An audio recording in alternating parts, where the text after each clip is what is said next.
CID inspector Pradeep.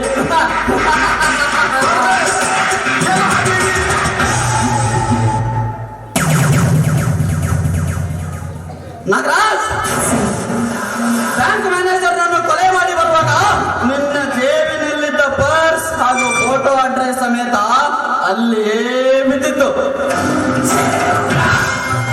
ಅದನ್ನು ಸರ್ಕಾರ ಈಗ ನಮಗೊಪ್ಪಿಸಿ ನಿನ್ನನ್ನು ಪತ್ತೆ ಹಚ್ಚಿ ಬಯಲಿಗೆಳೆಯಲು ನನ್ನನ್ನು ಕಳುಹಿಸಿದ್ದಾರೆ.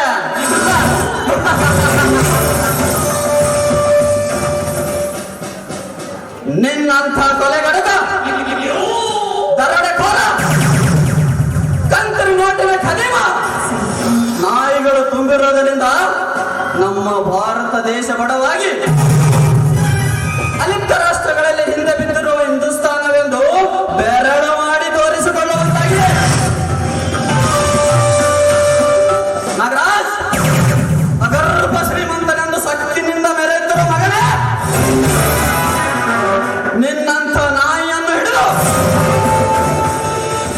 ಬಾಲ ಕತ್ತರಿಸಿದಾಗಲೇ ನಮ್ಮ ದೇಶಕ್ಕೆ ಅಂಟಿಕೊಂಡಿರುವ ಬಡತನದ ಭೂತ ನಿರ್ಮೂಲನೆಯಾಗುವುದು.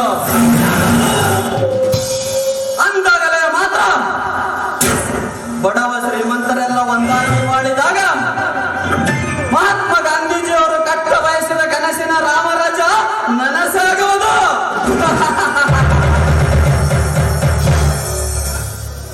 ನಾಗರಾಜ್, ಲೇ ಮಗನೇ ನಾಗ, ನೀನೆಲ್ಲೇ ಇರು, ಹೇಗೆ ಇರು, ಆ ನಿನ್ನ ತಾಯಿ ಗರ್ಭದಲ್ಲಿ ಅಡಗಿ ಕೂತರೂ ಸಹ ನಿನ್ನನ್ನು ಬಂಧಿಸಿ ತರದಿದ್ದರೆ ನನ್ನ ಹೆಸರು CID ಇನ್ಸ್ಪೆಕ್ಟರ್ ಪ್ರದೀಪನೇ ಅಲ್ಲ. ಅಲ್ಲಿಯವರೆಗೂ ನಾನು ಫೋಟೋಗ್ರಾಫರ್ ಪಾಪಣ್ಣನೆಂದೇ ಬದುಕುತ್ತೇನೆ.